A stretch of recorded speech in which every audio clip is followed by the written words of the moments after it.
Hello dear students, कैसे हैं आप सभी लोग। उम्मीद है बहुत ज़्यादा बेहतर और शानदार होंगे। आपकी परीक्षाएं चल रही हैं, बीकानेर यूनिवर्सिटी और अन्य यूनिवर्सिटियों की परीक्षा चल रही हैं। जिन बच्चों के पास हिंदी साहित्य है तो उनकी सेकेंड ईयर की क्लास के अंदर रीतिकाल का जो भाग लगता है, रीतिकाल के अंदर कुछ कवि लगते हैं और उन कवियों के अंदर केशवदास जी भी, उनके कुछ पदों की व्याख्या लगती है। और केशवदास जी ने जो रामचंद्रिका जो ग्रंथ लिखा है, रामचंद्रिका के अंदर आए हुए कुछ पदों की व्याख्या हमारे सिलेबस के अंदर लगती है। तो आज हम इस वीडियो के माध्यम से करेंगे केशवदास जी द्वारा रचित रामचंद्रिका में आए हुए सीता की अग्नि परीक्षा पद की हिंदी व्याख्या आज हम इस वीडियो के माध्यम से करेंगे। तो चलिए स्टार्ट करते हैं। तो ये है केशवदास जी द्वारा कृत। केशवदास जी रीतिकाल के कवि कहलाते हैं, रीतिकाल के कवि हैं। और रामचंद्रिका उन्होंने जो ग्रंथ लिख रखा है और उसके अंदर एक पद आया हुआ है सीता की अग्नि परीक्षा, उसकी आज हम व्याख्या करेंगे। पहले इसको पढ़ लेते हैं। सवस्त्रा सबे अंग सिंगार सोहे, विलोके रमा देवी देव देवी विमोहे। पिता अंक जो कन्या का शुभ्र गीत, लसे अग्नि ने अंक त्यो शुद्ध सीता। महादेव के नेत्र की पुत्रिका सी, महादेव के नेत्र की पुत्रिका सी। की संग्राम की भूमि में चंडिका सी, मानो रत्न सिंहासन स्था सची है। किंधो रागनी राग पूरी रची है। ये प्रस्तुत पद्यांश रीतिकालीन कवि केशवदास जी द्वारा रचित रामचंद्रिका में आए हुए सीता की अग्नि परीक्षा से संबंधित है, वहाँ से आया है। तो इसकी व्याख्या करते हैं कि ये जो सीता की अग्नि परीक्षा है उसी के ऊपर ये लिखा गया है। जब सीता माता जब अग्नि परीक्षा दे रही थी, जब राम भगवान जब सीता को छुड़ा कर लेके आते हैं रावण के राज्य से, उसमें सीता को भी अग्नि परीक्षा देनी पड़ी थी। और जब सीता अग्नि परीक्षा दे रही है तो सीता के इस पद के अंदर सीता के उसकी शोभा और उसके सौंदर्य का वर्णन यहाँ पर कवि केशवदास जी ने इस पद के माध्यम से किया है।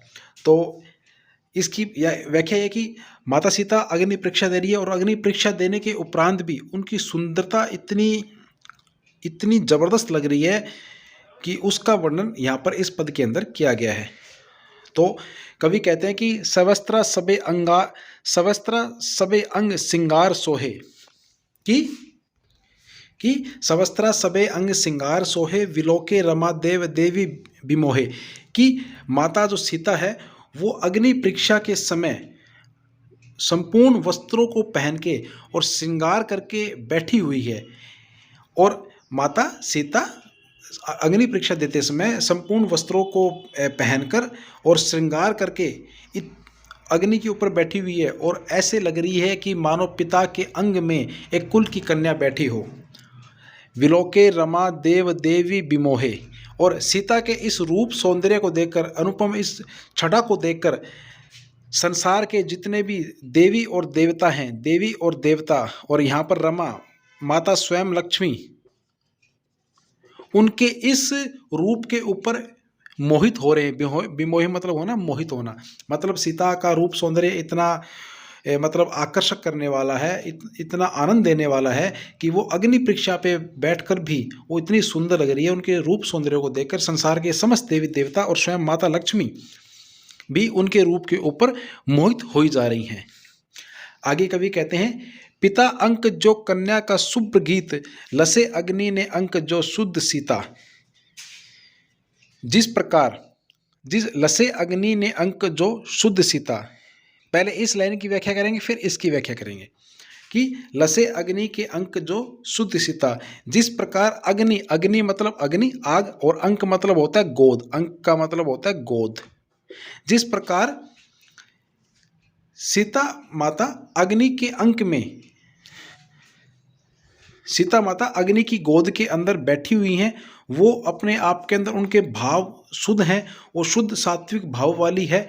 और उसी प्रकार पिता के अंक जो कन्या का शुभ्र गीत, उसी प्रकार पिता के अंक में भी, पिताजी के अंक में पिता की गोद के अंदर भी ऐसा ही लग रहा है कि जैसे कोई शुद्ध भाव वाली कन्या विराजमान हो। जिस प्रकार सीता अग्नि की गोद में बैठी हुई है और वो शुद्ध और सात्विक भाव वाली है, उसी प्रकार पिता की गोद में भी ऐसे लग रही है जैसे कोई कन्या बैठी है, वो शुद्ध सात्विक भाव वाली है। उसके बाद की व्याख्या है, महादेव के नेत्र की पुत्रिका सी। इस लाइन के अंदर कवि केशवदास जी व्याख्या करते हुए कहते हैं, सीता का वर्णन करते हुए कहते हैं कि सीता माता ऐसे प्रतीत हो रही है कि ऐसे लग रही है कि जैसे वो महादेव, महादेव मतलब देवों के देव, महादेव, महादेव मतलब भगवान हमारे शिव जी, शिव, हमारे शिव भगवान महादेव के नेत्रों की पुत्रिका, पुत्रिका का मतलब होता है पुतली, मतलब सीता माता महादेव की आंख की पुतली के समान दिखाई पड़ रही है। और कि संग्राम की भूमि में चंडिका सी, एक तरफ तो महादेव के नेत्रों की पुतली सी दिखाई पड़ रही है और दूसरी तरफ ऐसा प्रतीत हो रहा है कि संग्राम, संग्राम का मतलब होता है युद्ध भूमि, संग्राम का मतलब, संग्राम का मतलब होता है युद्ध भूमि, संग्राम, संग्राम का मतलब होता है युद्ध भूमि। तो ऐसा लग रहा है कि संग्राम, जो संग्राम युद्ध भूमि है, युद्ध की भूमि के अंदर वह चंडिका सी प्रतीत हो रही है। चंडिका मतलब काली माता को चंडिका कहा जाता है। तो यानी कि काली माता का अभिप्राय है, यानी कि रौद्र रूप। एक तरफ तो महादेव के नेत्रों की पुतली के समान लग रही है, इतनी सुंदर लग रही है, और दूसरी तरफ वो ऐसा लग रहा है कि युद्ध भूमि के अंदर एकदम से वो उसने तांडव मचा रखा है, यानी कि चंडिका सी प्रतीत वो हो रही है। मनोरत्न सिंहासनस्था सची है, किंधो रागिनी राग पूरे रची है। और इसकी अंतिम पद की व्याख्या ये है कि मनोरत्न सिंहासनस्था सची है, कि मानो ऐसा प्रतीत हो रहा है कि कोई रत्नों से जड़ा हुआ कोई सिंहासन, रत्नों से जड़ा हुआ। तो जो लास्ट लाइन है, मनोरत्न सिंहासनस्था सची है, किंधो रागिनी राग पूरी रची है। तो इसकी अंतिम लाइनों के अंदर कवि यह वर्णन करते हुए कहता है कि सीता माता अग्नि परीक्षा देते वक्त ऐसे प्रतीत हो रही है कि मानो रत्नों से जड़ित किसी सिंहासन पर सची विराजमान हो। सची, सची का मतलब होता है इंद्र की पत्नी, इंद्र की पत्नी को सची कहा गया है, इंद्र की पत्नी जिसको सची कहा गया है, जिसका नाम सची है। तो ऐसा लग रहा है कि जैसे रत्नों से जड़ित किसी सिंहासन पर सची बैठी है, या स्वयं किधो रागिनी राग पूरे रची है, या संपूर्ण राग रागिनियों से मिलकर कोई संगीत विराजमान हो, या कोई रागनी वहाँ पर साक्षात विराजमान हो। तो ये थी सीता की अग्नि परीक्षा पद की व्याख्या, आए हुए हिंदी की इसकी व्याख्या। और इसके अंदर आप विशेष में लिख सकते हो कि इस पद के अंदर कवि केशव ने उपमा, इसके अलावा उत्प्रेक्षा, इसके अलावा संदेह अलंकारों का प्रयोग किया। और इसके अलावा इसके अंदर आप एक विशेष नोट और डाल सकते हो कि इस पूरे संपूर्ण पद के अंदर पूरा संपूर्ण पद पूरा आकर्षक लगता है, लेकिन जब अनाकर्षक वह वहाँ हो जाता है जब इसकी तुलना जब ये की जाती है कि संग्राम की भूमि में चंडिका सी, यहाँ पर थोड़ा सा ये अनाकर्षक हो जाता है कि मत उसको रौद्र रूप दिखला दिया गया। ये बात थोड़ी सी अनाकर्षक इस पद के अंदर प्रतीत हो जाती है। तो उम्मीद है ये वीडियो आपको आज काफ़ी अच्छा लगा होगा। और ऐसे ही नेक्स्ट वीडियो के लिए आप इस चैनल को प्लीज़ सब्सक्राइब कीजिएगा और लाइक भी कीजिएगा, और अपनी परीक्षा की बढ़िया से बढ़िया तैयारी कीजिएगा। सो मिलते हैं नेक्स्ट वीडियो के अंदर, तब तक हैव ए गुड डे। जय माँ सरस्वती।